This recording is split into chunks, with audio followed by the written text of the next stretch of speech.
ஆண்டவர் இயேசு கிறிஸ்துவின் நாமத்தினாலே உங்கள் யாவரையும் வாழ்த்துகிறேன். यीशु मसीह के महान नाम से आप सबों को स्वागत करते हैं. தேவன் கொடுத்த இந்த நல்ல சந்தர்ப்பத்திற்காக ஆண்டவருக்கு நான் நன்றி சொல்லுகிறேன். परमेश्वर से जो मिला इस अच्छा मौका के लिए मैं परमेश्वर को धन्यवाद देता हूँ. இந்த வாய்ப்பை எனக்கு கொடுத்த பெரிய அண்ணனுக்கும் சுரேஷ் அண்ணனுக்கும் என்னுடைய நன்றி சொல்லிக் கொள்கிறேன். इस मौका के लिए मैं बड़े भैया के लिए और सुरेश भैया के लिए हृदय से धन्यवाद देता हूँ. ஒரு வீட்டிற்கு ஒரு மாமனார் போயிருந்தார், தன்னுடைய மகளுடைய வீட்டிற்கு. एक व्यक्ति ने अपने बहन के घर में गए हैं. புதிதாக திருமணம் ஆயிருந்த தன்னுடைய மகளுடைய கணவனாரை பார்த்து மருமகனை பார்த்து ஒரு கேள்வி கேட்டார். जैसा नया शादी हुआ है उस घर में जाकर के अपने जो दामाद जी से ये एक प्रश्न पूछे. நீங்க தண்ணி அடிப்பீங்களா என்று கேட்டார். क्या आप शराब पीते हैं, यही प्रश्न था. மருமகனுக்கு டவுட் வந்துருச்சு. ये जो दामाद जी को तुरंत शक होने लगा. இவரு தண்ணி அடிக்க கூப்பிடுறாரா அல்லது தண்ணி அடிக்கிறானா இல்லையான்னு தெரிஞ்சுக்க கேட்கிறாரான்னு டவுட் வந்துருச்சு. जैसा उन्होंने सोच रहा था कि ये ससुर जी हमें भी बुला रहे हैं कि पीने के लिए, या हम पर शक कर रहे हैं कि ये पीता है कि नहीं. மருமகன் தன்னுடைய மாமனார்கிட்ட கேட்டார். जो तुरंत दामाद जी ने अपना ससुर जी से ये पूछ रहे थे, இது நீங்க தண்ணி அடிக்கிறதுக்கு எனக்கு கொடுக்கிற அழைப்பா அல்லது கேள்வியா அப்படின்னு கேட்டார். क्या ये आप हमसे प्रश्न पूछ रहे हैं या साथ मिलकर के पीने के लिए बुला रहे हैं. சில நேரங்களிலே நாம் கேள்விகள் கேட்கும்போது कभी कभी जब हम प्रश्न पूछते हैं அது அழைப்பா அல்லது கேள்வியா என்று தெரியாமல் நமக்கு சந்தேகம் ஏற்படுகிறது. जैसा ये बुलाहट है या कोई प्रश्न है, ये हमको कई बार शक आता है. அதே போல ஒரு செய்தியை கேட்கும் போது அது அழைப்பா அல்லது கேள்வியோடு நிற்கிறதா என்கிற சந்தேகம் நமக்கு வருகிறது. जैसा कभी कभी हम जो संदेश भी सुनते हैं ये हमारे लिए बुलाहट है या प्रश्न है, ये हमको भी कभी कभी उठता है हृदय में. நான் என்னுடைய செய்தியை உங்களுக்கு கேள்வியாக முன்வைக்க விரும்பவில்லை. जैसा आज मैं मेरा संदेश को प्रश्न के रूप में नहीं, ஆனால் ஒரு அழைப்பாக உங்களுக்கு கொடுக்க விரும்புகிறேன். एक बुलाहट के रूप में मैं आपके बीच में रखना चाहता हूँ. என்னுடைய செய்திக்கு ஆதாரமாக மத்தேயு சுவிசேஷம் 24வது அதிகாரத்தை எடுத்துக்கொள்ளலாம். जैसा आज मेरे जो वचन के आधार पर मैं मत्ती 24वां अध्याय को आप सब ले लेंगे. 3வது 4வது वचनங்களை வாசிக்கலாம். 3 और 4 वचन को हम पढ़ेंगे. जब वो जैतून पहाड़ पर बैठा था तो चेलों ने एकांत में उसके पास आकर कहा, हमें बता कि ये बातें कब होंगी, तेरे आने का और जगत के अंत का क्या चिन्ह होगा. यीशु ने उनको उत्तर दिया, सावधान रहो, कोई तुम्हें न भरमाने पाए. பின்பு அவர் ஒலிவ மலையின் மேல் உட்கார்ந்திருக்கையில் சீசர்கள் அவரிடத்தில் தனித்து வந்து, இவைகள் எப்பொழுது சம்பவிக்கும், உம்முடைய வருகைக்கும் உலகத்தின் முடிவுக்கும் அடையாளம் என்ன, எங்களுக்கு சொல்ல வேண்டும் என்றார்கள். இயேசு அவர்களுக்கு பிரதி உத்தரமாக, ஒருவனும் உங்களை வஞ்சியாதபடிக்கு எச்சரிக்கையாயிருங்கள். இங்கே சீசர்கள் இயேசுவினிடத்தில் வந்து 2 கேள்விகளை கேட்கிறார்கள். यहाँ पर हम देखते हैं 6 लोग यीशु मसीह के पास आकर के 2 प्रश्न को पूछते हैं. முதலாவது, இவைகள் எல்லாம் எப்பொழுது சம்பவிக்கும், ये सब कब घटेगा. இரண்டாவது, உம்முடைய வருகைக்கும் உலகத்தின் முடிவுக்கும் என்ன அடையாளம் என்று கேட்டார்கள். आपकी दूसरी आगमन और जो है इस संसार की जो अंत. இங்கே இந்த 2 கேள்வியிலிருந்தும் ஒரு காரியத்தை நாம் புரிந்து கொள்ளலாம். ये दोनों प्रश्न से हम एक बात को समझते हैं. ஆண்டவர் இயேசு கிறிஸ்து இந்த கடைசி காலத்தை குறித்து சொன்ன காரியங்கள் எல்லாம் அல்லது அவருடைய வருகை குறித்து சொன்ன காரியங்கள் எல்லாம் நிச்சயமாக ஒரு நாள் நிறைவேறும். जैसा यीशु मसीह अपने जो दूसरे आगमन के बारे में जो कुछ कहा और जो है जो इस संसार की जो है इस जगत की जो अंत के लिए जो भी कहा वो सारे बातें निश्चय एक दिन पूरा होगी. இரண்டாவது, முதலாவது அவருடைய வருகை சம்பவிக்கும், அதற்கு பின்பு உலகத்தினுடைய முடிவு வரும். दूसरी बात ये हम समझना है, जैसा पहले यीशु मसीह का आगमन प्रकट होगी उसके बाद ये जगत की अंत होगी. ஆண்டவர் இயேசு கிறிஸ்துவின் வருகை திடீரென்று சம்பவிக்கிற ஒன்று என்று வேதம் சொன்னாலும் கூட जैसा यीशु मसीह के जो दूसरी आगमन अचानक होने वाली एक बात करके जैसा बाइबल जरूर बतलाती है, तब पर भी அவருடைய வருகைக்குரிய अनेक அடையாளங்கள் வேதத்தில் தெளிவாக சொல்லப்பட்டிருக்கின்றன. फिर भी जैसा वो यीशु मसीह की जो आने से पहले जो चिन्ह है, जो दिखना है, वो सारे बातें जो चिन्ह के रूप में हमारे लिए बाइबल पहले से बता कर रखा है. அவருடைய வருகையின் நாளையும் நாளிகையையும் மணித்துளியையும் நாம் அறிய முடியாது என்று வேதம் சொல்லுகிறது. लेकिन जिस दिन वो आएंगे, जिस मणि जो सेकंड में आएंगे, कौन से दिन में आएंगे, ये जरूर हमको पता नहीं है. ஆனால் அவருடைய வருகையின் அடையாளங்களை கொண்டு அவர் எந்த காலத்தில் வருவார் என்பதை நம்மால் புரிந்து கொள்ள முடியும். लेकिन जो चिन्ह जो दिखने लगे ही उसके हम रख करके किस समय में यीशु मसीह के जो आगमन प्रकट होगा उसे हम अनुमान कर सकते हैं. நாம் எல்லாரும் அவருடைய வருகையை எதிர்பார்த்து கொண்டிருக்கிறோம். हम सब यीशु मसीह के जो दूसरे आगमन के लिए इंतजार में हैं. நம்முடைய கிறிஸ்தவ வாழ்க்கையை குறித்து ஒரு கேள்வி கேட்டால், अगर हम मसीह जीवन के बारे में अगर एक प्रश्न आपसे पूछे जाएगा, அந்த கேள்விக்கு நாம் எப்படிப்பட்ட பதிலை சொல்லுவோம்? हम किस तरह की जो उत्तर उसके लिए हम दे सकते हैं? நாம் ஏன் ஆண்டவர் இயேசுவை பின்பற்ற வேண்டும்? हम क्यों यीशु मसीह का अनुकरण करना है, पीछा करना है? இந்த உலக மக்களை விட்டு பிரிந்து வேறு விதமான வாழ்க்கை நாம் ஏன் வாழ வேண்டும்? जैसे इस संसार के इस लोगों से हम अलग हो करके क्यों एक अलग जीवन जीना है? நாம் ஏன் பரிசுத்தமான வாழ்க்கை வாழ வேண்டும்? हम क्यों पवित्र जीवन जीना है? நாம் ஏன் நீதி உள்ள வாழ்க்கை வாழ வேண்டும்? क्यों हम धार्मिकता के साथ हम जीना है? நாம் ஏன் இயேசு சொன்ன பிரகாரமாக வாழ வேண்டும்? हम क्यों यीशु मसीह की जो कही हुई बातों पर चलना है? நாம் ஏன் இந்த வேதத்தின் சத்தியங்களை பின்பற்றி வாழ வேண்டும்? क्यों हम बाइबल की ये सच्चाई पर हमको चलना है? இப்படிப்பட்ட கேள்விகள் நம்முடைய வாழ்க்கையிலே வரலாம். इस प्रकार की जो कई प्रश्न है हमारे जीवन में उठ सकती है. இந்த உலகத்தின் மக்களை நாம் பார்க்கும்போது इस संसार के लोगों को जब हम देखते हैं, அவர்கள் தங்கள் விருப்பப்படி வாழ்ந்து वे கொண்டிருக்கிறார்கள். अपने मन के अनुसार मन की चलाव पर चलते हैं. ஆனால் நாம் ஒரு வித்தியாசமான விதத்திலே மாறுபட்ட விதத்திலே வாழ்வதற்காக அழைக்கப்பட்டிருக்கிறோம். लेकिन हम एक भिन्न जीवन, एक अलगाव जीवन जीने के लिए हम बुलाए गए लोग हैं. அப்போஸ்தலர் நடபடிகள் 2வது அதிகாரத்திலே प्रेरितों का काम दूसरे अध्याय में அங்கே பேதுரு முதலாவது பிரசங்கத்தை செய்தபோது वहाँ पतरस जब अपने पहला प्रथम प्रचार को जब कर रहा था, சபைக்கு தேவையான அஸ்திபார உபதேசங்களை கொடுத்து கொண்டு வருகிறார். वो जो है जो कलीसियाओं के लिए नींव की बातों को वहाँ बताता है. அதுல ஒரு காரியத்தை தெளிவாக சொல்லுகிறார். उसमें से एक बात बहुत स्पष्ट रूप से जो बतलाता है, நீங்கள் இந்த உலக மக்களை விட்டு பிரிந்து आप इस संसार के लोगों से अलग होकर के இந்த மாறுபாடுள்ள சந்ததியை விட்டு விலகி தேடி जाति ரெண்டு जो टेढ़ीपन जो दिखाते हैं इस जाति से जो अलग होकर के உங்களை ரட்சித்துக் கொள்ளுங்கள் என்று புத்தி சொல்லுகிறார். आप अपने को बचा लीजिए करके वो वहां पर समझाता है. நாம் இப்படி இந்த உலகத்தை விட்டு பிரிந்து வாழ வேண்டிய காரியத்தை வேதத்தில் अनेक இடங்களிலே பார்க்க முடியும். जब हम बाइबल में हम कई जगह में हम देख पाते हैं जो इस प्रकार की जो टेढ़े लोगों से अलग होकर के जीने की बातों को, நாம் ஏன் இப்படி வாழ வேண்டும்? हम क्यों इस तरह की जीना है? இது எல்லாவற்றிற்கும் முத்தாய்ப்பாக ஒரு காரியத்தை நாம் மனதிலே வைத்துக் கொள்ள வேண்டும். ये सारे बातों के लिए एक बात जो स्पष्ट है उसको हम लोग मन में रखना है. அது ஆண்டவர் இயேசு கிறிஸ்துவினுடைய வருகை. वो जो है प्रभु यीशु मसीह के जो दूसरे आगमन, அந்த வருகையை நாம் எதிர்பார்த்து கொண்டிருக்கிறோம். उसके लिए हम इंतजार करना है, कर रहे हैं. அந்த வருகையிலே இரண்டு காரியங்கள் நடக்கிறது. उस समय में जब यीशु मसीह की जो दूसरे आगमन होगी उस समय दो बातें होगी.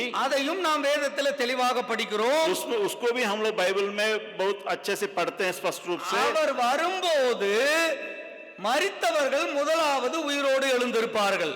जब यीशु मसीह के जो दूसरे आगमन होगी उस समय में जो मरे हुए लोग हैं वे जी उठेंगे. இரண்டாவது இங்கே இந்த பூமியிலே பரிசுத்தமாக அவருக்காக வாழ்ந்து கொண்டிருக்கிறவர்கள் உயிரோடு எடுத்துக்கொள்ளப்படுவார்கள். दूसरी बात है, जो इस संसार में जी रहे हैं, जिंदे हैं, वे पवित्र लोग क्षण भर में रूपांतरण होकर के मसीह के साथ मिल लिए जाएंगे. இந்த ரெண்டு காரியங்களும் ஆண்டவர் இயேசுவின் வருகையிலே நடக்கும். ये दोनों बातें यीशु मसीह के आने समय में घटेगा. இதெல்லாம் நாம் நன்றாக அறிந்திருக்கிறோம். ये सारे बातों को हम सब अवगत है, सब जानते அதற்கு हैं. பின்பு இந்த உலகத்தினுடைய முடிவு ஆரம்பிக்கும். उसके बाद, इस घटनाओं के बाद जो है इस संसार की जो है खत्म होने की, जो नाश की बातें शुरू होगी. நம்முடைய வாழ்க்கையிலே நாம் ஊழியத்திற்காக அழைக்கப்பட்டு வந்திருக்கிறோம். जब हम जीवन में हम देखते हैं, हम बुलाहट को पा करके इस सेवकाई में पाए जाते हैं. ஒரு புறம் நாம் ஊழியம் செய்து अनेகரை ஆண்டவருடைய ராஜ்யத்திற்கென்று ஆதாயப்படுத்தினாலும், एक तरफ हम देखते हैं कई प्रकार के लोगों को तक हम सुसमाचार सुनाते हैं और लोगों को मसीह में ले आते हैं. பிரதானமாக நம்முடைய வாழ்க்கையை நம்மை வருகைக்கென்று ஆயத்தப்படுத்த வேண்டியது அவசியம். उस सबसे बढ़ करके हम खुद अपने को तैयार करना और परमेश्वर के आगमन के लिए हम अपने को तैयार रखना ये अवश्य है. ஆண்டவர் இயேசுவின் வருகை இல்லை என்றால், अगर प्रभु यीशु मसीह का आगमन नहीं हो, உயிர்த்தெழுதல் என்ற நம்பிக்கை இல்லை என்றால், हम जी उठने के ये बातों पर हमारे विश्वास नहीं रहेगा, நாம் तो கிறிஸ்தவ வாழ்க்கை வாழ்வதற்கு ஒரு அர்த்தமும் இல்லை.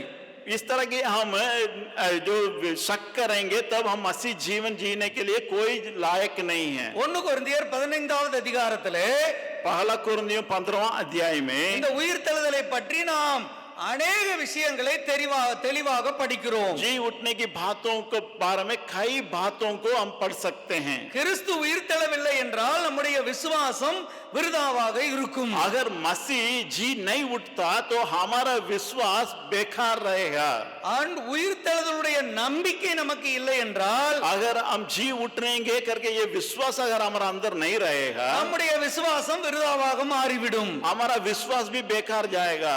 நாம் இந்த உலகத்திலே, இந்த உலகத்திற்காக இம்மைக்காக மாத்திரமல்ல, हम इस धरती के लिए, इस संसार की बातों के लिए नहीं, நாம் மறுமைக்காகவும் கிறிஸ்துவின் மேல் நம்பிக்கையுள்ளவர்களாக இருக்கிறோம். हम जो है उधर जो स्वर्ग राज्य के उस जीवन के लिए भी हम परमेश्वर पर विश्वास रखने वाले हैं. ஆனால் பல நேரங்களில் लेकिन कई बार நாம் நம்முடைய ஆவிக்குரிய வாழ்க்கையின் தொடக்கத்தை அதிகமாக முக்கியத்துவப்படுத்துகிறோம்.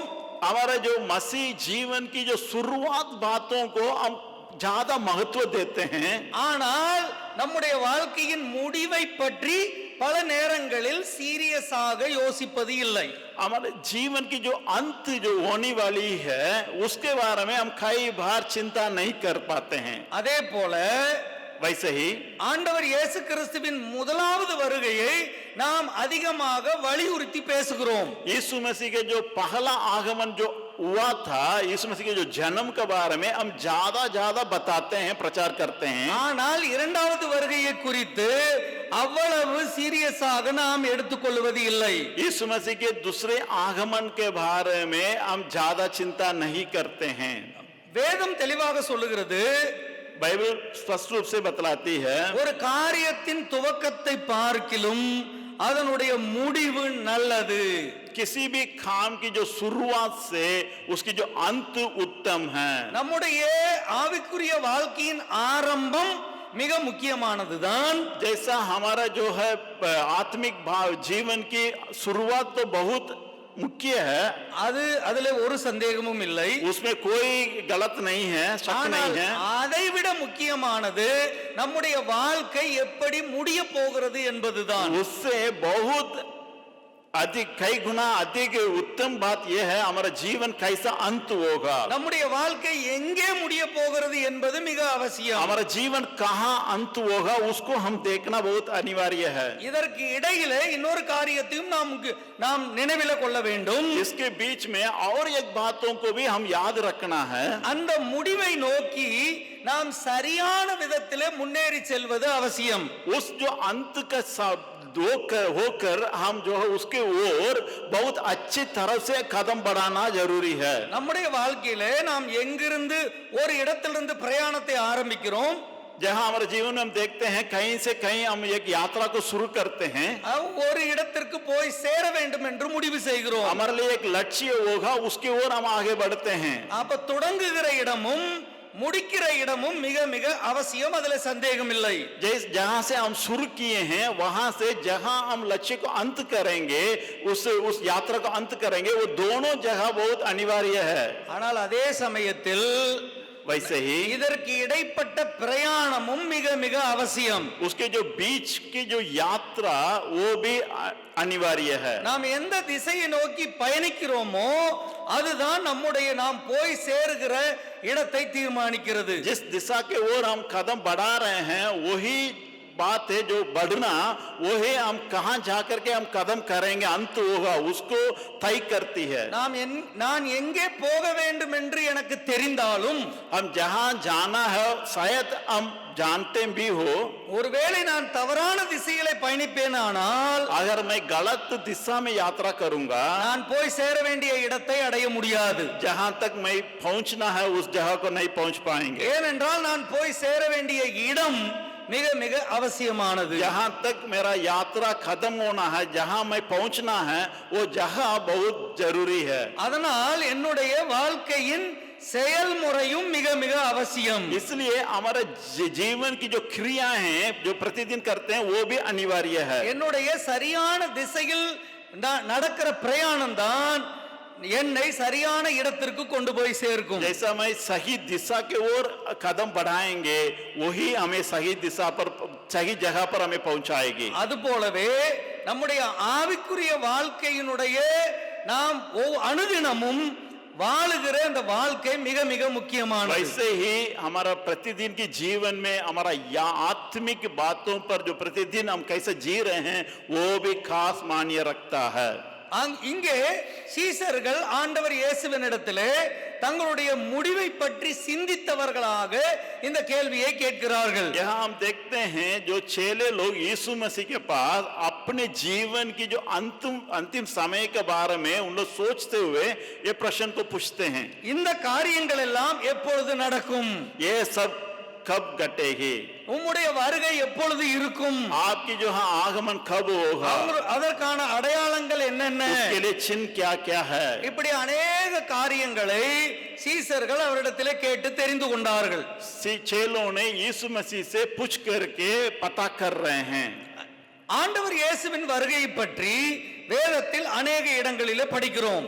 यीशु मसीह के जो आगमन के बारे में बाइबल में हम कई जगह में पढ़ते हैं. ஆண்டவர் இயேசுவின் முதலாவது வருகையை பற்றி எந்த அளவுக்கு சொல்லப்பட்டிருக்கிறதோ, जैसा यीशु मसीह की जो पहला आगमन के बारे में जितने प्रकट की गई, அவர் இந்த உலகத்திலே இரட்சகராக வந்ததை பற்றி எந்த அளவுக்கு சொல்லப்பட்டிருக்கிறதோ, इस धरती पर जैसा उद्धारकर्ता के रूप में जो प्रकट हुआ उसके बारे में जितने बताया गया है, அதை விட 3 மடங்கு அதிகமாக வேதத்தில் அவருடைய இரண்டாவது வருகையை பற்றி சொல்லப்பட்டிருக்கிறது. उससे 3 गुना बढ़ करके यीशु मसीह के दूसरे आगमन के बारे में वर्णन है. அவருடைய முதலாவது வருகையை பற்றி अनेகர் கவனம் இல்லாமல் இருந்தார்கள். जैसा यीशु मसीह के जो पहला आगमन के बारे में कई लोग ध्यान नहीं दे पा रहे थे. வேதத்தை படித்தவர்கள், जैसा बाइबल को जो पढ़ने वाले, தேவனுக்கு ஆராதனை செய்தவர்கள், इस धर्मशास्त्र जो परमेश्वर की जो आराधना करने वाले, தேவனால அழைக்கப்பட்டு தெரிந்து கொள்ளப்பட்டவர்கள், जो परमेश्वर से बुलाया गया और चुने गए लोग, தேவனால நியமிக்கப்பட்ட ஜனங்கள், परमेश्वर के द्वारा जो नियुक्त किए गए लोग, அவருடைய முதலாவது வருகையை பற்றி அவ்வளவு அறிவில்லாதவர்களாக காணப்பட்டார்கள். उनके दूसरे आगमन के बारे में ज्यादा जानकारी नहीं रखे हुए थे. यीशु मसीह के जो पहला आगमन के बारे में जो प्रकट होना था उसके बारे में उन लोग ज्यादा जानकारी नहीं रखे हुए थे. அவர் பெத்லகேமிலே பிறந்தபோது जब वो बेतलेहम में जन्म हुआ था, வேதத்தை அறிந்தவர்களும் அதை அறியாமல் இருந்தார்கள். जो वचन को अच्छे से जो जानने वाले भी उससे जानकारी प्राप्त नहीं कर पाए. அதே போலதான் वैसे ही அவருடைய இரண்டாவது வருகையை பற்றியும் அநேகர் ஒரு தெளிவில்லாத அறிவில்லாதவர்களாக இருப்பார்கள். वैसे ही यीशु मसीह के जो दूसरे आगमन जो होने वाली है उसके प्रति भी लोग वैसे ही अनजान रह रहे हैं. அவர்கள் எப்படி அதை சீரியஸா எடுத்துக்கலையோ, जैसा उन लोग उसका अवगत नहीं कर रहे थे उसके बारे में उन लोग ज्यादा नहीं जानने के लिए कोशिश नहीं कर रहे थे, அதே போல அவருடைய இரண்டாவது வருகையை பற்றியும் அநேகர் சீரியஸாக எடுத்துக்கொள்ள மாட்டார்கள். उसके प्रति लोग वैसे ही रहेंगे, उससे निश्चिंत रहेंगे. ஆனால் அவருடைய வருகை என்பது நிச்சயமாக நடக்கும், அதுல சந்தேகம் இல்லை. जैसा यीशु मसीह के दूसरे आगमन जरूर होगा, उसमें कोई शक नहीं है. ஆண்டவர் இயேசுவின் இரண்டாவது வருகையை பற்றி வேதத்தில் சொல்லப்பட்ட தீர்க்க தரிசனங்களிலே जैसा यीशु मसीह के जो दूसरा आगमन के बारे में जो बाइबल में जो कही गई भविष्यद्वक्ताओं में से அதிலே 80% தீர்க்க தரிசனங்கள் நிறைவேறிவிட்டது. 80% जो है भविष्यवाणियां पूरा हो चुकी है. இன்னும் 12%, இன்னும் 20% தான் பாக்கி இருக்கிறது. जैसा 12 से 20% बाकी है. 80% தீர்க்க தரிசனங்கள் நிறைவேறிவிட்டன. जैसा यीशु मसीह के दूसरे आगमन के बारे में कही गई 80% जो भविष्यवाणियां पूरा हो चुकी है. அந்த 20% जैसा वो 20 ஒரே நாளில் கூட நிறைவேறலாம், वो एक दिन में भी पूरा हो सकता ஒரு है, மாதத்தில் கூட நிறைவேறலாம், एक महीना में भी पूरा हो सकता ஒரு है, வருடத்தில் கூட நிறைவேறலாம். एक साल के अंदर भी पूरा हो सकता है. அவ்வளவு தீவிரமான நாட்களிலே நாம் வந்திருக்கிறோம். उतनी जो है अति शीघ्र जो चलने वाली एक समय पर हम आ पहुंचे हैं. ஆண்டவர் எந்த காலத்தை பற்றி சீசர் இடத்துல சொன்னாரோ यीशु मसीह जिस काल के बारे में अपने चेलों से जो बता रहे थे, அந்த காலத்தில் தான் நீங்களும் நானும் வாழ்ந்து கொண்டிருக்கிறோம். उसी काल में अभी हम और आप पाए जाते நாம் हैं. கடைசி காலத்தில் வாழ்ந்து கொண்டிருக்கிறோம். हम अंतिम समय में पाए जाते हैं. கடைசி காலத்தின் கடைசி மணித்துளியிலே வாழ்ந்து கொண்டிருக்கிறோம். ऐसा अंतिम समय के अंतिम में जो घड़ियों में हम पहुंचे हैं. ஆண்டவர் இயேசு சொன்ன தீர்க்க தரிசனமாக சொன்ன காரியங்கள் நிறைவேறி கொண்டிருக்கிற காலத்தில் வந்திருக்கிறோம். जैसे यीशु मसीह के बारे में जो कही गई वो भविष्यवाणियों को जो पूरा होने के उस समय पर हम आ पहुंचे हैं. அந்த காரியங்கள் எல்லாம் நம்முடைய கண்கள் முன்பாக பார்த்து கொண்டிருக்கிறோம். उस सारे बातों को हम आंखों के सामने देख पा रहे हैं. அப்படியானால் ஆண்டவர் இயேசு நம்முடைய வாழ்க்கை முடிவதற்குள்ளே வரலாம். जैसा ऐसा मान ले सकते हैं यीशु मसीह हमारे जीवन की जो अंतिम होते होते भी आ सकते हैं. உடனே கிறிஸ்டோபர் வந்து ஆண்டவர் இயேசுவின் வருகைக்கான நாளை குறிக்கிறாருன்னு சொல்லிடாதீங்க. तुरंत आप ये मत कहिए कि भाई क्रिस्टोफर आकर के यीशु मसीह के जो आने के तारीख को जो निश्चय कर रहे हैं इसी दिन में आएंगे करके, நான் அப்படி சொல்லவில்லை. वैसा मैं नहीं कह रहा हूँ. அவ்வளவு தீவிரமாக காரியங்கள் நடந்து கொண்டிருக்கிறது. उतना शीघ्र जो है बातें घटेगी. நாம் எப்படிப்பட்ட தீவிரமான காலத்தில் வந்திருக்கிறோம் என்பதை जैसे जो जल्दी वाली बात समय पर हम आ पहुंचे हैं, அவர் சொன்ன தீர்க்க தரிசனமான காரியங்களிலிருந்து சில விஷயங்களை உங்களுக்கு காண்பிக்க விரும்புகிறேன். जैसा इसको जो मैं आपको समझाने के लिए यीशु मसीह के जो कई भविष्यवाणियों से कुछ बातों को आपको समझाना चाहता हूँ. இந்த 24வது அதிகாரத்தை நாம் பலமுறை படித்திருக்கலாம். जैसे मत्ती 24वां अध्याय को हम कई बार पढ़े होंगे, ஆனால் சில மறைக்கப்பட்ட காரியங்களை உங்களுக்கு காண்பிக்க விரும்புகிறேன். उसमें से कोई बातें जो गुप्त है जो छिपी हुई है उसे मैं आप लोगों को बताना चाहता हूँ. அவருடைய வருகையை பற்றி ஆண்டவர் பேசும்போது जैसे यीशु मसीह के आगमन के बारे में यीशु मसीह बता रहे थे, இங்கே अनेक அடையாளங்களை ஆண்டவர் சொல்லிக் கொண்டு வருகிறார். यहाँ कई प्रकार की जो चिन्हों को बताते हैं. யுத்தங்களையும் யுத்தங்களின் செய்திகளையும் கேள்விப்படுவீர்கள். जैसा झगड़ा लड़ाई युद्ध के बारे में और युद्ध के खबरों को आप सुनेंगे. ஜனத்துக்கு விரோதமாக ஜனம் எழும்புவார்கள். जैसे लोगों के प्रति लोग उठेंगे. ராஜ்யத்துக்கு விரோதமாக ராஜ்யம் எழும்பும். जैसा राज्य के विरोध में राज उठेगी. பஞ்சங்கள் கொள்ளை நோய்கள் வரும். और जगह जगह में जो अकाल पड़ेंगे, अभी भूमिडोल होंगे, பூமி அதிர்ச்சிகள் வரும். जैसा भूमिडोल होंगे. இது எல்லாவற்றையும் நாம் அனுதினமும் கேட்டுக்கொண்டிருக்கிறோம். ये सारे बातों को हम प्रतिदिन सुन रहे हैं. அப்படியானால் ஆண்டவர் இயேசு சொன்ன அந்த நாட்கள் தீவிரமாக நிறைவேறி கொண்டிருக்கிறது. जैसा इसको ये सारे बातों को जब रख करके हम जब देखेंगे यीशु मसीह की जो कही हुई बातें अभी जल्दी जल्दी में होते जा रहा है. அதே போல கள்ள தீர்க்கதரிசிகள் வருவார்கள். उस तरह की जो है झूठे भविष्यद्वक्ताएं आएंगे. கள்ள போதகர்கள் எழும்புவார்கள். जो झूठे जो प्रचारक लोग आएंगे. अनेक விசுவாசிகளை அவர்கள் வஞ்சிப்பார்கள். कई लोगों को जो विश्वासियों को वो भरमाएंगे.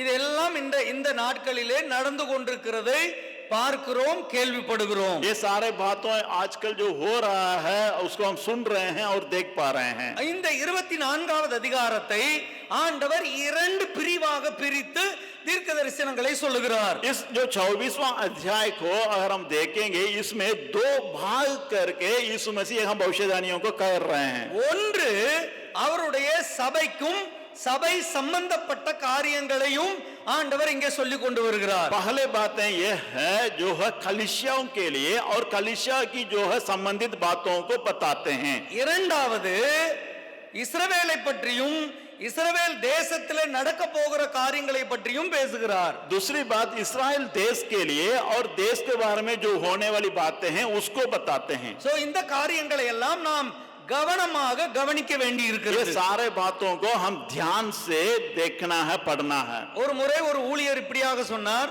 एक बार एक सेवक इस प्रकार की कह रहे थे, ஒரு கரத்திலே வேதமும் இன்னொரு கரத்திலே நியூஸ் பேப்பரும் நம்முடைய கையில இருக்க வேண்டும். जैसा एक हाथ में बाइबल को रखना है, दूसरा हाथ में जो प्रतिदिन की जो अखबार जो आती है उसको हम हाथ में पकड़ना है. ஏனென்றால் வேதத்தில் சொல்லப்பட்டிருக்கிற காரியங்கள் நிறைவேறுவதை அனுதின செய்தித்தாள்கள் நமக்கு சொல்லிக் கொண்டு வருகிறது. जैसा बाइबल में जो कही हुई भविष्यवाणियों को जो पूरा होने की बातों को अखबार यानी न्यूज़पेपर हमें प्रकट करती है, बताती है. கடைசி காலத்தில் நடக்க போகிற சம்பவங்களை பற்றி நாம் பார்க்கும்போது अंतिम दिनों के बारे में जो होने वाली घटनाएं हैं उसके बारे में हम देखते हैं. நம்மை சுற்றி இந்த உலகத்திலே என்ன நடக்கிறது என்பதை நாம் கவனமாக கவனிக்க வேண்டும். हमारा चारों तरफ जो संसार में क्या क्या बातें घट रही है उसको हम ध्यान पूर्वक देखना है. அரசியல் ரீதியாக என்ன நடக்கிறது, राजनीतिक बातों में क्या घट रही है, பொருளாதார ரீதியாக என்ன நடக்கிறது, आर्थिक बातों में क्या बातें हैं, வர்த்தக ரீதியாக என்ன நடக்கிறது, जो बिजनेस के बारे में जो आमदनी जो लेन देन के बारे में क्या है, தங்களுடைய வாழ்க்கையின் ஒழுங்கு முறைகளிலே என்ன நடந்து கொண்டிருக்கிறது, जो प्रतिदिन की जो जीवनी है उसमें जो है बातों को कैसा कैसा चल रही है, ராஜ்யங்கள் என்ன செய்து கொண்டிருக்கிறது, देशें क्या कर रही है, ஆவிக்குரிய வாழ்க்கை எப்படி போய் கொண்டிருக்கிறது, आत्मिक बातें कैसा चल रही है. இந்த காரியங்களை எல்லாம் தியானித்தவர்களாக ये सारे बातों को अध्ययन करते हुए அவைகளை எல்லாம் கொஞ்சம் ஜோடித்து இணைத்து பார்க்க வேண்டியது அவசியமாய் இருக்கிறது. ये सारे बातों को हम एक दूसरे के साथ संबंध करके पढ़ के जो सारे बातों को अध्ययन करना आवश्यक है. நம்மை சுற்றி நடக்கிற காரியங்கள் எல்லாம் हमारा जो चारों ओर जो हो रही है घट रही है ये सारे बातें ஏதோ எதேச்சையாக நடக்கவில்லை, ये ऐसे ही यूं नहीं बित रही है, அப்படி ஆக்சிடென்ட் போல நடக்கவில்லை. जैसा वो एक्सीडेंट के रूप में नहीं चल रहा है. இவைகள் எல்லாம் ஆண்டவர் இயேசு சொன்ன காரியங்கள் நிறைவேறுவதற்காக இணைந்து செயல்பட்டு கொண்டிருக்கின்றன. ये सारे बातें हैं यीशु मसीह के द्वारा जो की गई जो भविष्यवाणियों को पूरा करने के लिए हो रहा है. அவைகளை நாம் புரிந்து கொண்டவர்களாக நம்முடைய வாழ்க்கையை நாம் ஆயத்தப்படுத்த வேண்டும். इस पर हम ध्यान देते हुए अपने जीवन को भी तैयार करना आवश्यक है. நான் இரண்டு காரியங்களை உங்களுக்கு முன்பாக வைக்க விரும்புகிறேன். मैं दो बातों को आपके सामने रखना चाहता हूँ. ஒன்று இஸ்ரவேல் தேசத்திலே என்ன நடக்கிறது, पहली बात है जो है इस्राएल देश में क्या हो रहा है, இரண்டாவது நம்முடைய சபையிலே என்ன நடக்கிறது. दूसरी बात है हमारा कलीसियाओं में क्या हो रहा है. இங்கே अनेक காரியங்கள் சொல்லப்பட்டிருந்தாலும் यहाँ कई बातों को लिखी हुई है, कही गई है. இந்த ரெண்டு காரியங்களிலே இருக்கிற சில ஆவிக்குரிய காரியங்களை சொல்லிவிட்டு நான் முடிக்க விரும்புகிறேன். इस बातों के अंदर छिपी हुई कुछ आत्मिक बातों को मैं आप लोगों को समझा करके मैं अंत करना चाहता हूँ. முதலாவது காரியத்தை நாம் வாசிக்கலாம். जैसा पहले बातों को जब हम पढ़ेंगे மத்தேயு சுவிசேஷம் 24வது அதிகாரம் मत्ती 24वां अध्याय का 32வது வசனத்திலிருந்து வாசிக்கலாம். 32वां वचन से हम पढ़ेंगे. अंजीर के पेड़ से यह दृष्टांत सीखो, जब उसकी डाली कोमल हो जाती और पत्ते निकलने लगते हैं तो तुम जान लेते हो कि ग्रीष्म काल निकट है. इसी रीति से जब तुम इन सब बातों को देखो तो जान लो कि वह निकट है, वरन द्वार ही पर है. मैं तुमसे सच कहता हूँ कि जब तक ये सब बातें पूरी न हो ले तब तक इस पीढ़ी का अंत नहीं होगा. आकाश பஸ் அத்திமரத்தினால் ஒரு ஓமையை கற்றுக்கொள்ளுங்கள். அதிலே இளங்கிளை தோன்றி துளிர் விடும்போது வசந்த காலம் சமீபமாயிற்று என்று அறியுங்கள். அப்படியே இவைகளை எல்லாம் நீங்கள் காணும்போது அவர் சமீபமாய் வாசல் அருகே வந்திருக்கிறார் என்று அறியுங்கள். இவைகளெல்லாம் சம்பவிக்கும் முன்னே இந்த சந்ததி ஒளிந்து போகாதென்று மெய்யாகவே உங்களுக்கு சொல்லுகிறேன். இங்கே அத்திமரத்தை பற்றி ஒரு ஓமையை ஆண்டவர் இயேசு சொல்லுகிறார். यहाँ हम 32 वचन से हम लोग जब देखते हैं, यहाँ अंजीर के पेड़ से हम कुछ बातों को देख रहे हैं. இந்த வேதத்திலே நாம் பழைய ஏற்பாட்டில் பார்க்கும்போது இஸ்ரவேல் தேசத்தை தேவன் அத்திமரத்தோடு ஒப்பிட்டு பேசுகிறார். इस वचनों को जब हम पढ़ते हैं तो इस्राएल देश को परमेश्वर अंजीर के पेड़ के साथ तुलना करके बताते हैं. எனவே நாம் இந்த அத்திமரத்தை பற்றி யோசிக்கும் போது இஸ்ரவேலோடு கொஞ்சம் ஒப்பிட்டு பார்க்க வேண்டியது அவசியம். जब कभी इस जो अंजीर के पेड़ के बारे में जब हम पढ़ते हैं, इस्राएल देश के साथ तुलना करके पढ़ने का आवश्यकता है. அத்திமரத்திலே என்ன நடக்கிறது என்று கவனியுங்கள். यहाँ जो अंजीर के पेड़ में क्या हो रहा है उसको हम देखेंगे. அதிலிருந்து பாடத்தை கற்றுக்கொள்ளுங்கள். उससे सीखिए. அதை பார்த்து என்ன நடக்க போகிறது என்பதை அறிந்து கொள்ளுங்கள். उसको देख करके यहाँ पर क्या घटने वाली है उसे आप समझिए. ஆண்டவர் நம்மை பார்த்து அதிலிருந்து பாடத்தை கற்றுக்கொள்ளும்படி விரும்புகிறார். हम परमेश्वर चाहते हैं उस पेड़ से हम कुछ बातों को सीख जाएं. அதிலே இளங்கிளை தோன்றி துளிர் விடும் போது வசந்த காலம் சமீபமாயிற்று என்று அறியுங்கள். जब उसकी डालियों को जो मल हो जाती है और पत्ते निकलने लगते हैं तो तुम जान लो कि उसके कृष्ण के काल निकट है. இந்த அத்திமரம் ஒரு காலத்திலே பட்டு போயிருந்தது. ये जो है अंजीर का पेड़ एक समय था जो सूखा हुआ था. அந்த அத்திமரத்திலே மறுபடியும் இளங்கிளை தோன்றும். जैसा उस अंजीर की जो पेड़ में फिर से डालियां निकलेगी. அதிலே துளிர் விட்டு அது செழித்து வரும்போது वो वसंत कालम समीपमाई विट्टது. जैसा कोमल पत्ते के साथ जो कृष्ण का जो काल जब आएगी तब समझ लीजिएगा वो कृष्ण काल पहुंच गया है. இந்த வசந்த காலம் என்பது ஆண்டவர் இயேசுவின் வருகையை காட்டுகிறது. ये जो कृष्ण का जो काल जो लिखा हुआ है वो यीशु मसीह के आगमन को दर्शाती है. நாம் எல்லாரும் அறிந்திருக்கிறோம். हम सब जानते हैं ஆண்டவர் இயேசு பெத்தானியாவிலிருந்து எருசலேமுக்கு போகும்போது जैसा यीशु मसीह बेथानी से यरूशलेम के लिए जो जा रहे थे, அவர் சிலுவைக்கு போவதற்கு முன்னதாக जो क्रूस में जाने से पहले வழியிலே ஒரு அத்திமரத்தை பார்க்கிறார். वहां पर एक अंजीर का पेड़ को जब देखते அந்த हैं, அத்திமரத்திலே ஆண்டவர் கனிகளை தேடுகிறார். उस अंजीर के पेड़ में यीशु मसीह फलों को जब ढूंढ रहे थे, அங்க அவர் பசியாய் இருந்தார் என்று சொல்லப்பட்டிருக்கிறது. वो वहां पर लिखा हुआ है यीशु मसीह भूखे थे. அந்த அத்திமரத்திலே கனிகளை தேடும் போது जब वो अंजीर के पेड़ में जो फल को खोज रहे थे, அவர் கனியை பார்க்கவில்லை. वो वहां पर कोई फल नहीं दिखाई ஒரு दिया. கனியும் அதிலே இல்லை. एक भी फल वहां पर नहीं था. ஆனால் அது மிக செழிப்பாக இருந்தது. लेकिन वो हरा भरा बहुत अच्छा था. அது மிகுந்த பசுமையாக இருந்தது. वो हरियाली में था. ஆனால் கனி இல்லை என்று சொன்ன உடனே जब उसमें फल नहीं था, ஆண்டவர் இயேசு அந்த மரத்தை சபித்தார். तुरंत यीशु मसीह उस पेड़ को देख करके श्राप किए. அவர்கள் எருசலேமுக்கு போய்விட்டு அடுத்த நாள் திரும்பி வரும்போது जब वो यरूशलेम जा करके जब लौट रहे थे, சீஷர்கள் அதை பார்க்கிறார்கள். जब चेले उस पेड़ को जब देखे அந்த மரம் பட்டு போயிருந்தது. वो एकदम सूखा हुआ था. ஆண்டவர் இயேசு இதை ஒரு ஊமானமாக காண்பிக்கிறார். यहाँ पर यीशु मसीह एक दृष्टांत के रूप में सिखाते हैं. இஸ்ரவேல் அந்த காலத்திலே மிக செழிப்பாய் இருந்தது. इस्राएल देश उस वक्त में बहुत हरियाली था, बहुत अच्छा था. ஆனால் தேவனுக்காக அவர்கள் கனி கொடுக்கவில்லை. लेकिन वे परमेश्वर के लिए फल नहीं देते थे. அதனால் அவர்கள் சபிக்கப்பட்டு பட்டு போவார்கள் என்பதை ஆண்டவர் அங்கே திருஷ்டாந்தமாக காண்பிக்கிறார். इसलिए वे सूख जाएंगे और जो है जो कोई लाभ नहीं होगा करके यीशु मसीह दृष्टांत के रूप में बताते அந்த हैं. பட்டு போன அத்திமரம் துளிர் விடும்போது जब जो सूखा हुआ अंजीर का पेड़ फिर से जब कोमल पत्ते फेंकेगा, வசந்த காலம் சமீபமாகி விட்டது. जब जो है कृष्ण का काल जो आ पहुंचा है, அது செழித்து வளர ஆரம்பிக்கும் போது जब वो बहुत अच्छा से जो बढ़ेगा, அவர் வாசல் அருகே வந்து விட்டார் என்று அறியுங்கள். तब आप जानिए पर यीशु मसीह दरवाजा तक पहुंच गए அப்ப हैं. இஸ்ரவேல் தேசம் இயேசுவின் வருகையை நமக்கு முன்னறிவிக்கிறது.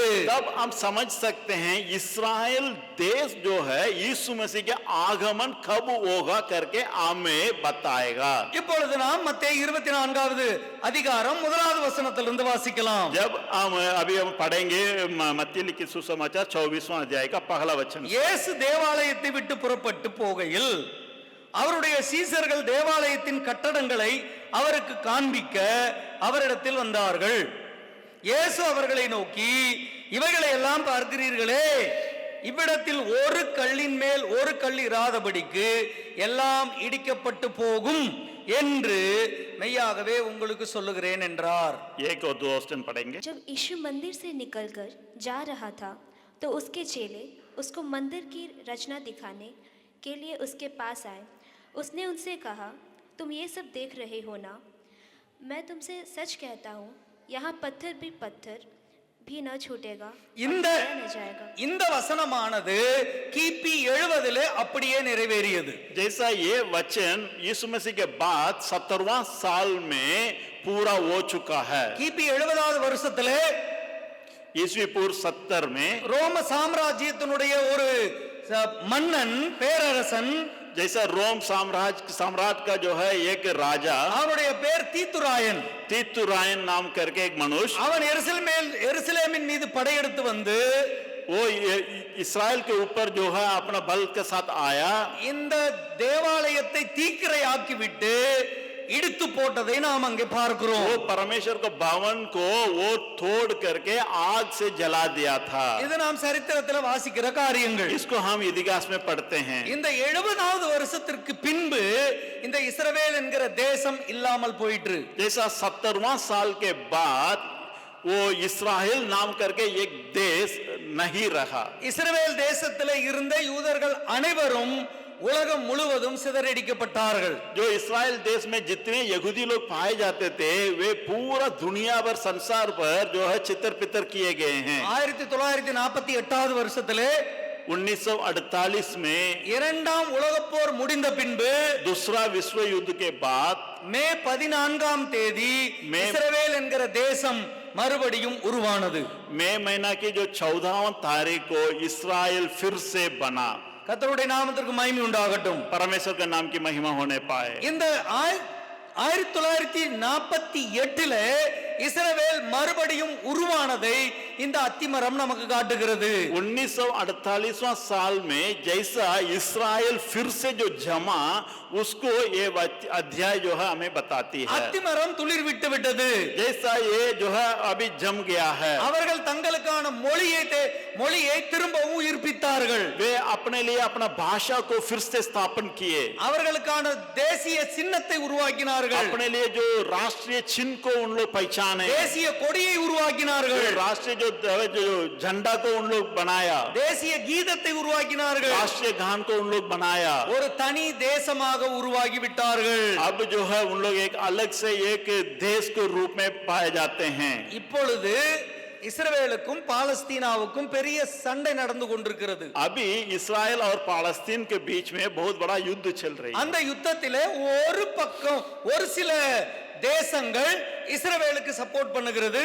वहां हम देखते हैं कुछ देश इस्राएल के पक्ष में हैं. சில தேசங்கள் பாலஸ்தீனாவுக்கு சப்போர்ட் பண்ணுகிறது. कुछ देश जो है पालस्तीन के साथ में.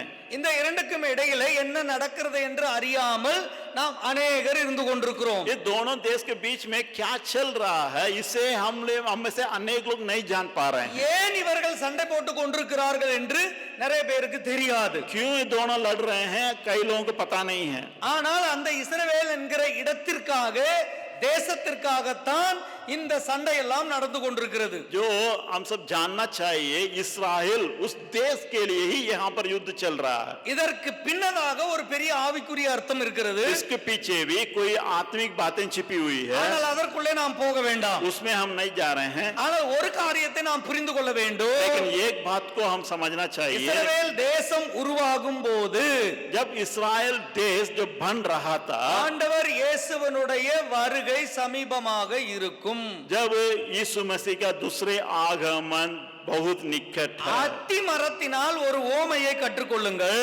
अंजीर के पेड़ से एक दृष्टांत को आप समझिए। அதிலிருந்து இளங்கிளை தோன்றி जब उसमें से जो डालियां निकलेगी, அதிலே துளிர் விடும்போது जब कोमल पत्ते जो आएगी, வசந்த காலம் சமீபமாயிற்றென்று அறியுங்கள். तो ग्रीष्म वर्ष जो है आ गया है, नजदीक है करके आप समझिए। கிட்டத்தட்ட 1900 வருடங்கள் தேச படத்தில இல்லாத இஸ்ரேல் 1948 மறுபடியும் வந்து விட்டது. 900 साल तक जहां पर 1900 साल 1900 साल जो नहीं था देश के अंदर, वो एक नक्शा में इस्राएल नाम करके कोई एक देश नहीं था। अभी वो देश की जो है हम लोग जो भूगोल जो देखते हैं उसमें नक्शा में आ गया है। அது நம்முடைய காலத்தில் நடந்திருக்கிறது. ये हमारा जीवन के समय में जो अभी जी रहे हैं समय में பார்க்க அது நடந்திருக்கிறது. हमारा आंख देखते देखते वो हुआ है। அப்படியானால் அவருடைய வருகை இன்னும் சமீபமாகி விட்டது. तब आप समझना चाहिए यीशु मसीह का आगमन और नजदीक हो நாம் गया। கடைசி காலத்தில் வந்திருக்கிறோம். हम अंतिम समय में आ गए हैं। அவருடைய வருகையை நெருங்கி கொண்டிருக்கிறோம். उनकी जो है आगमन नजदीक होते जा रहा है। அதோடு சேர்த்து இன்னொரு காரியத்தையும் ஆண்டவர் சொல்லுகிறார். उसके साथ साथ और एक वचन को बात को भी यीशु मसीह कहते हैं। அங்க பாருங்கள் 34வது வசனம். 34वां वचन, இவைகள் எல்லாம் சம்பவிக்கும் முன்னே जब ये सब बातें नहीं होगी, இந்த சந்ததி ஒளிந்து போகாதென்று உங்களுக்கு சொல்லுகிறேன். ये संतान ये पीढ़ी जो है खत्म नहीं होगा। ஆண்டவர் எந்த சந்ததியை பற்றி பேசுகிறார்? यीशु मसीह क्यों कौन सा पीढ़ी के बारे में बताते இங்க हैं? இந்த சந்ததி என்று சொல்லுகிறாரே அது யார்? ये जिस पीढ़ी तक जो कहते हैं वो कौन सा पीढ़ी है? கொஞ்சம் நன்றாய் கவனிங்கள். ध्यान दीजिएगा। இஸ்ரவேல் தேசம் உருவாகும் போது இருந்த அந்த சந்ததி, जब इस्राएल देश जब बना था उस समय में जो पीढ़ी वहां पर थी, அந்த சந்ததி முழுவதும் ஒளிந்து போவதற்கு முன்பே ஆண்டவர் இயேசு வருவார். जैसा वो पीढ़ी जब जो इस्राएल देश जब बना था उस समय में जो पीढ़ी के लोग वहां पर पाए जाते थे, उन लोग के खत्म होने से पहले ही यीशु मसीह आएंगे। ஒரு சின்ன கணக்கை நான் உங்களுக்கு சொல்லுகிறேன். एक छोटा सा जो का हिसाब आपको मैं बताता हूँ। இஸ்ரவேல் தேசம் உருவான போது அந்த நாளிலே பிறந்தவர்கள் கொஞ்சம் பேர் இருப்பார்கள். जैसा इस्राएल देश दोबारा जो विश्व युद्ध दूसरे विश्व युद्ध के बाद जो बना था उस समय में जो जन्म हुए कुछ लोग वहां पर होंगे। அவங்க எத்தனை வருஷம் உயிரோடு இருப்பாங்க? उन लोग कितने साल तक जी सकते हैं? அதிகபட்சமாக எத்தனை வருஷம் உயிரோடு இருப்பாங்கன்னு நினைக்கிறீங்க? ज्यादा से ज्यादा उन लोग कितना साल तक जी सकते हैं? வேதம் சொல்லுகிறது बाइबल बतलाती है மனிதனுடைய வாழ்நாள் என்பது 70 வருஷம். जैसा मनुष्य के जो आयु 70 वर्ष, அவருடைய பலத்தினால அவன் 80 வருஷம் உயிரோடு இருக்கலாம். अगर उनके पास ज्यादा ताकत है तो वो 80 साल तक जी सकते ஆனால் हैं। வேதத்தினுடைய அடிப்படையிலே ஒரு தலைமுறை என்பது 120 வருஷம். लेकिन बाइबल के अनुसार एक पीढ़ी मतलब 120 साल को दर्शाती है। ஆனால் உலகத்தினுடைய பார்வையிலே ஒரு சந்ததி என்பது வேறு. जैसा जो संसार के रूप में हम देखते हैं एक पीढ़ी के रूप में वो अलग है।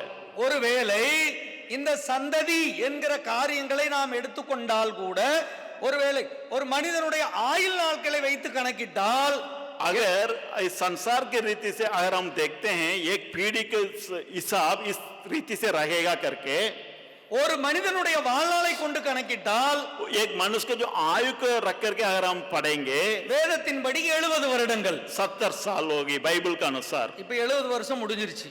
अगर यहाँ अभी हम देखते हैं 70 साल हो चुकी है, ஆனால் ஆண்டவர் இயேசு இன்னும் வரவில்லை. यीशु मसीह अभी तक नहीं आए हैं।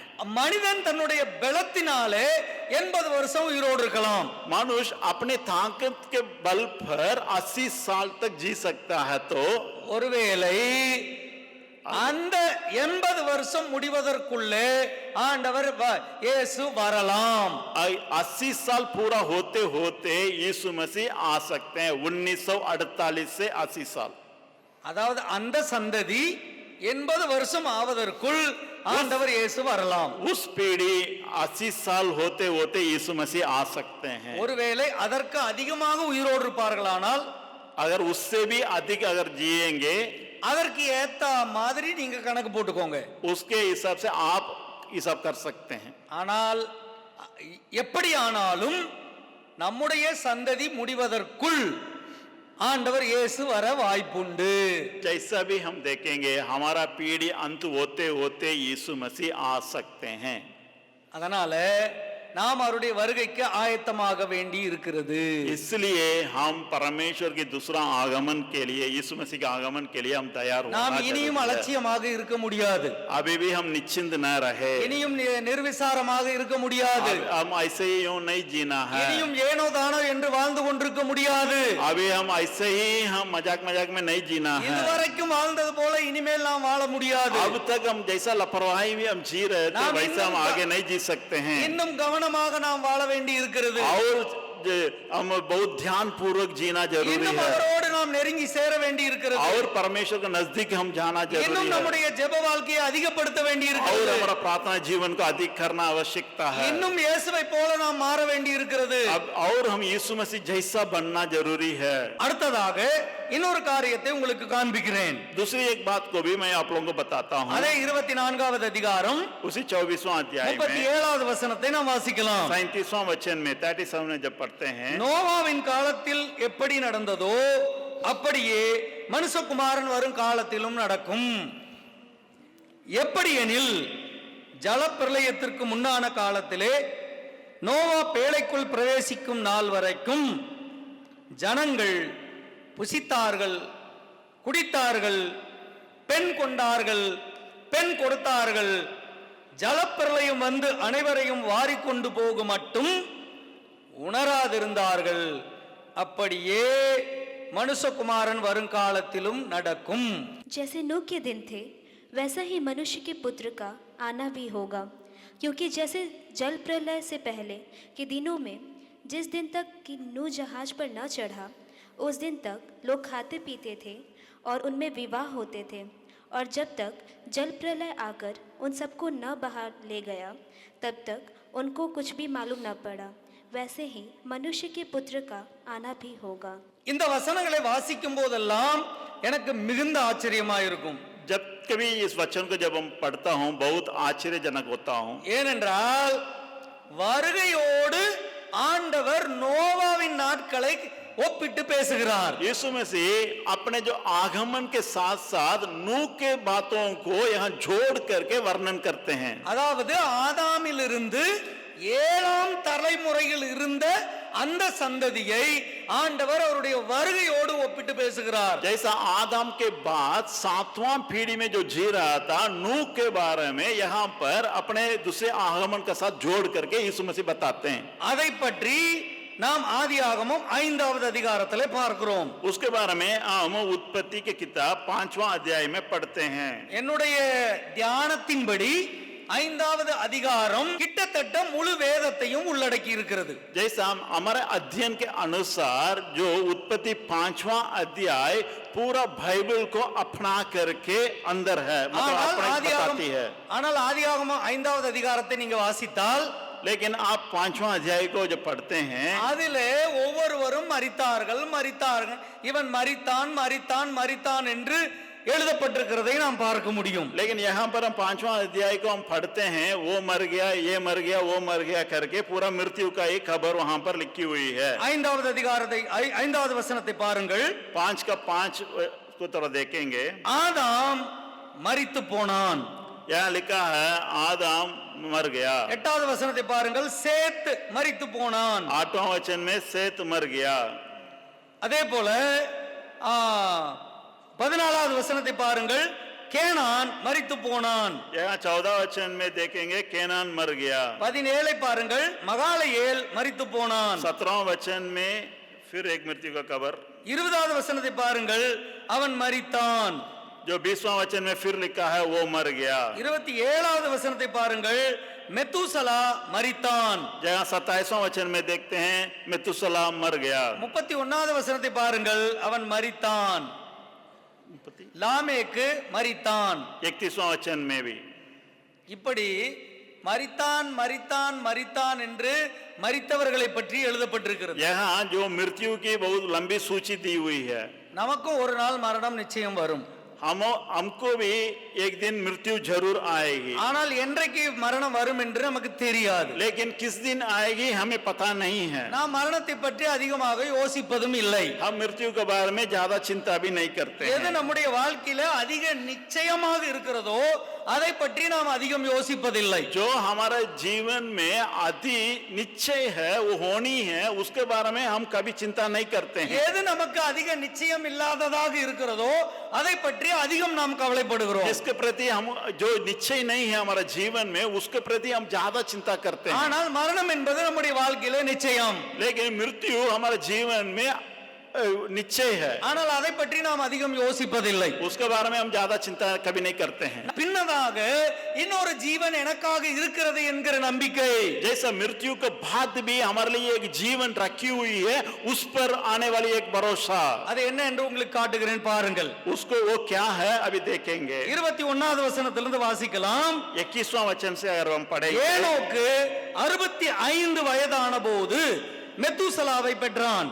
ஏனோக்கு மெத்தூசலாவை பெற்ற பின்பு 300 வருஷம் தேவனோடு சஞ்சரித்துக் கொண்டிருந்து குமாரரையும் குமாரத்திகளையும் பெற்றான். ஏனோக்குடைய நாளெல்லாம் 365 வருஷம் ஏனோக்கு தேவனோடு சஞ்சரித்துக் கொண்டிருக்கையில் காணப்படாமல் போனான். தேவன் அவனை எடுத்துக்கொண்டார். पढ़ेंगे. मथुसेला के जन्म के पश्चात हनोक 300 वर्ष तक परमेश्वर के साथ साथ चलता रहा और उसके और भी बेटे बेटियां उत्पन्न हुई. इस प्रकार हनोक की कुल आयु 365 वर्ष की हुई. हनोक परमेश्वर के साथ साथ चलता था, फिर वह लोप हो गया क्योंकि परमेश्वर ने उसे उठा लिया. இங்கே ஏனோக்கை பற்றி சொல்லப்பட்டிருக்கிறது. यहाँ हनोक के बारे में लिखा हुआ है, மரித்துக் கொண்டிருக்கிற மனிதர்கள் மத்தியிலே जो मर रहे थे उन लोगों के बीच में தேவனால் எடுத்துக்கொள்ளப்பட்ட ஒரு மனிதனை நாம் இங்கே பார்க்கிறோம். जो परमेश्वर के द्वारा उठा लिया गया एक व्यक्ति के बारे में पढ़ते हैं, உயிரோடு எடுத்துக்கொள்ளப்பட்ட மனிதன். जो जिंदे जिंदे उठा लिया गया. அப்ப மரணம் என்பது நம்முடைய முடிவல்ல.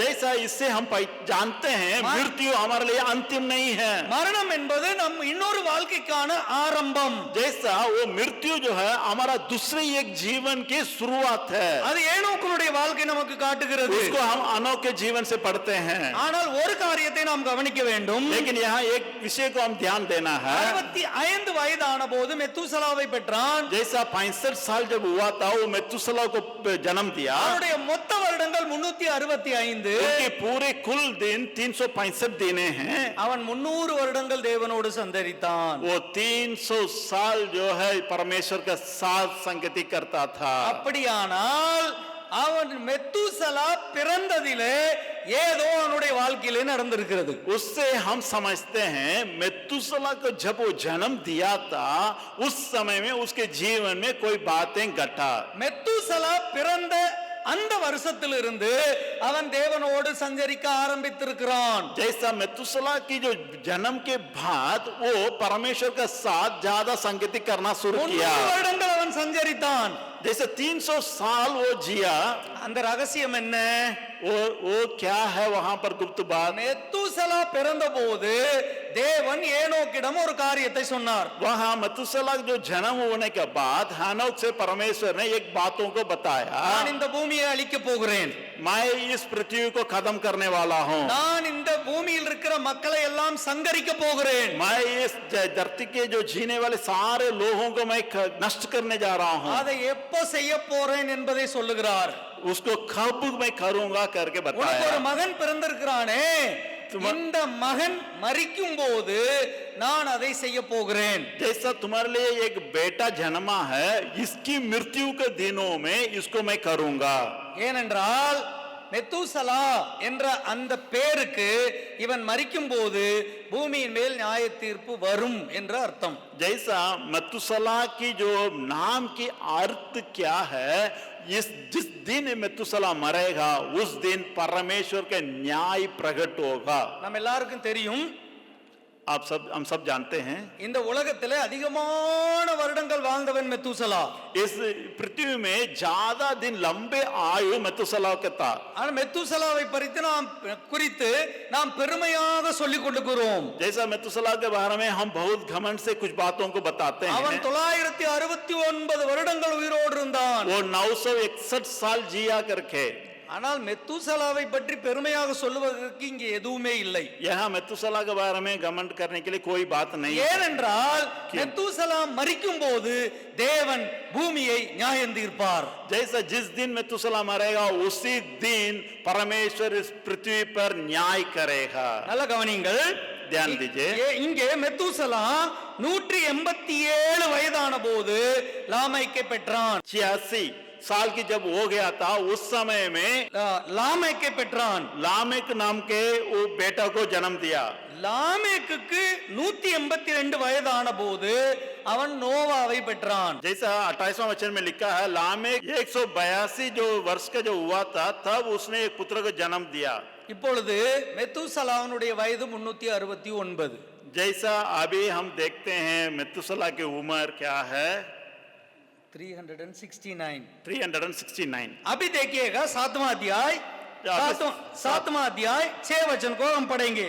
अभी 7वां अध्याय का 6 वचन को जब पढ़ेंगे ஜலப்பிரளயம் பூமியின் மேல் உண்டான போது நோவா 600 வயதாக இருந்தான். जब नूह की जो आयु 600 वर्ष की थी तब जल प्रलय पृथ्वी पर आया. இப்ப மெத்தூசலாவுக்கு வயது என்ன? अभी मेतुसला की क्या उम्र है 969. கவனிங்கள், 969 வயதான போது 969 उम्र जब हुआ है ஜலப்பிரளயம் வந்து விட்டது. जो बाढ़ आ गया. ஒரு பக்கம் ஜலப்பிரளயம் வந்தது, यहाँ जब बाढ़ आ गई இன்னொரு பக்கம் மெத்தூசலா மரித்து விட்டான். वहां पर मेतुसला भी मर गया. ஆண்டவர் சொன்னபடியே செய்து முடித்தார். जैसा परमेश्वर ने जो कहा उसको कर दिया. நோவாவின் நாட்களில் நடந்தது போல नूह के समय में जैसा हुआ था மனுஷகுமாரனுடைய நாட்களிலும் நடக்கும். परमेश्वर के जो पुत्र के समय में भी होगा. ஆண்டவர் அங்கே ஏனோக்குக்கு சொன்னார், அதை அப்படியே செய்தார். वहां हानोक के लिए जो परमेश्वर ने जो कहा था उसको वैसे ही किया.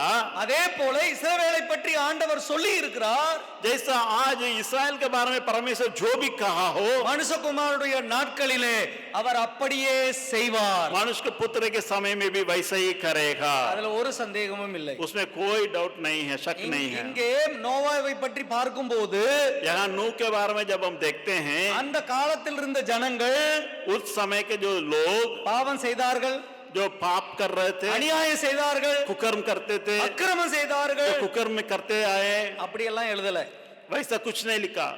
மாறாக அவர்கள் புசித்தார்கள், குடித்தார்கள், பெண் கொண்டார்கள், பெண் கொடுத்தார்கள். वहां पर लिखा हुआ है पाप किए करके ना लिखे बगैर वे खाए पिए और जो है लड़का देना लेना ये सारे बातें यहाँ होती रही. ஆனால் ஜலப்பிரளயம் வந்து பூமியை நாசமாக்கும் என்பதை உணராதிருந்தார்கள். लेकिन वहां पर वे इसको जानते तक नहीं है जल प्रलय आएगा इस पृथ्वी को नष्ट करेगा करके. உணர்வில்லாமல் வாழ்ந்தார்கள். उसको कहीं भी स्मरण नहीं करते थे. மனுஷகுமாரனுடைய நாட்களிலும் அப்படியே நடக்கும். मनुष्य के पुत्र के जो समय में भी वैसे ही होगा. மனுஷகுமாரனுடைய நாட்களிலே ஜனங்கள் உணர்வில்லாமல் மாறுவார்கள். जैसा स्मरण रहित लोग रहेंगे मनुष्य के पुत्र के समय जब आएगा तब पर भी. இப்ப நாம எப்படி இருக்கிறோம்? अभी हम कैसा, நாம் எப்படி இருக்க போகிறோம்? हम लोग कैसे जीने जा रहे हैं. நமக்கு தேவன் தெளிவாக காரியங்களை நமக்கு சொல்லி இருக்கிறார். परमेश्वर यहाँ स्पष्ट रूप से बातों को बताते हैं. கடைசியா ஒரே காரியத்தை சொல்லிவிட்டு முடிக்கிறேன். अंतिम में एक बात को मैं बोल करके अंत करूंगा. நோவாவுடைய நாட்களிலே नूह के समय में ஜலப்பிரளயம் வந்தபோது जब जल प्रलय आया था ஒரு கூட்டத்திற்கு அது ரட்சிப்பா இருந்தது, कुछ एक झुंड के लिए वो उद्धार के कारण ठहरा, இன்னொரு கூட்டத்திற்கு அது அழிவை கொண்டு வந்தது. दूसरे एक झुंड के लिए वो नष्ट को ले आया. வாசிங்கள் யோவேல் தீர்க்கதரிசன புஸ்தகம் योएल नबी की किताब 2வது அதிகாரம். दूसरा अध्याय. யோவேல் योएल 2வது அதிகாரம் दूसरा अध्याय 31வது வசனம். 31वां वचन. கர்த்தருடைய பெரிதும் பயங்கரமுமான நாள் வருகிறதற்கு முன்னே சூரியன் இருளாகவும் சந்திரன் ரத்தமாகவும் மாறும். जैसा यहोवा के उस बड़े और भयानक दिन के आने से पहले सूर्य अंधियारा होगा और चंद्रमा रक्त सा हो जाएगा. அப்போஸ்தலர் 2வது அதிகாரம். प्रेरितों का काम दूसरा अध्याय. அப்போஸ்தலர் 2வது அதிகாரம். அதே வசனத்தை இங்கே பேதுரு இங்கே கோட் பண்ணி காட்டுகிறார். 20வது வசனம் அப்போஸ்தலர் 2:20. प्रेरितों का काम 2:20 में इसी को पतरस यहाँ पर दर्शा रहा है। கர்த்தருடைய பெரிதும் பிரகாசமுமான நாள் வருகிறதற்கு முன்னே சூரியன் இருளாகவும் சந்திரன் ரத்தமாகவும் மாறும். प्रभु के महान और प्रसिद्ध दिन के आने से पहले सूर्य अंधेरा और चांद लोग के हो जाएगा, लघु जैसा हो जाएगा। பேதுரு ஒரே ஒரு வார்த்தையை மாற்றிவிட்டார். जैसा यहाँ पर पतरस एक शब्द को बदला, அங்கே பெரிதும் பயங்கரமான நாள் என்று இருக்கிறது, वहाँ बहुत बड़ा भयानक दिन लिखा हुआ था, இங்கே பெரிதும் பிரகாசமான நாள் என்று இருக்கிறது. यहाँ पर महान और प्रसिद्ध दिन लिखा है। ஒரே நாள் एक ही दिन ஒரு கூட்டத்திற்கு பயங்கரமா இருக்கும், एक झुंड के लिए वो बहुत भयंकर रहेगा, இன்னொரு கூட்டத்திற்கு பிரகாசமா இருக்கும். दूसरी झुंड के लिए वो बहुत रोशनी देने वाली के दिन के समान रहेगा, प्रसिद्ध रहेगा। அந்த நாள் உங்களுக்கும் எனக்கும் எப்படி இருக்க போகிறது? उस दिन आपके लिए और हमारे लिए कैसा होगा? கர்த்தருடைய வருகையின் நாள் பயங்கரமான நாளாக இருக்க வேண்டும் என்று விரும்புகிறீர்களா? यहाँ आप परमेश्वर के जो आने के दिन भयंकर अति भयंकर आपके लिए दिखना चाहिए, या பிரகாசமான நாளாக இருக்க வேண்டும் என்று விரும்புகிறீர்களா? या प्रकाश देने वाली दिन होना चाहिए? கர்த்தருடைய நாள் நம்மை ரட்சிக்கிற நாளாக இருக்க வேண்டும் என்று விரும்புகிறீர்களா? परमेश्वर के दिन आपको उद्धार देने के दिन के रूप में ठहरना है, நம்மை நியாயந்தீர்க்கப்படுகிற நாளாக இருக்க வேண்டும் என்று விரும்புகிறீர்களா? हमारे लिए न्याय के दिन ठहरना है। நம்மை நாமே கொஞ்சம் ஆராய்ந்து பார்க்கலாம். हम अपने आप को जांचेंगे, கண்களை மூடி ஜெபிக்கலாம். हम आंखों को बंद करके